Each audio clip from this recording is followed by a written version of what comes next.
चिपळूण शहरातील नागरी सहकारी पतसंस्थेचा कॅशियर अमित अर्जुन मोरे वय वर्ष 26 हा 19 जानेवारी पासून बेपत्ता आहे। त्यामुळे परिसरात मोठी खळबळ उडाली आहे। अमित मोरे मागील 6 वर्षापासून चिपळूण नागरी सहकारी पतसंस्थेत कॅशियर म्हणून काम करत होता।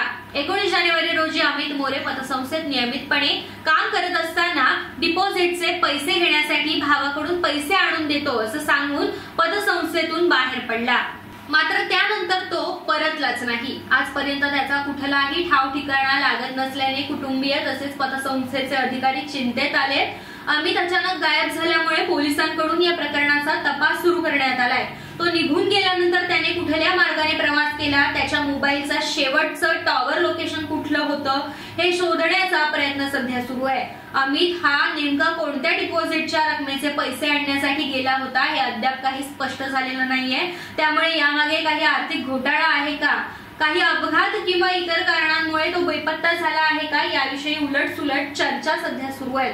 अमितच्या कुटुंबियांनी आणि सहकार्यांनी त्याला लवकरच शोधून काढावं अशी मागणी पोलिसांकडे केली आहे। शहरात विविध ठिकाणी शोध घेण्यात येत असून सीसीटीव्ही फुटेजच्या आधारे देखील त्याचा तपास सुरू आहे। पोलिसांकडून अधिकृतरित्या कोणतीही माहिती अद्यापही समोर आलेली नसली तरी अमित मोरेच्या बेपत्ता होण्यामागे नेमके सत्य काय आहे हे लवकरच स्पष्ट होईल अशी अपेक्षा व्यक्त केली जाते।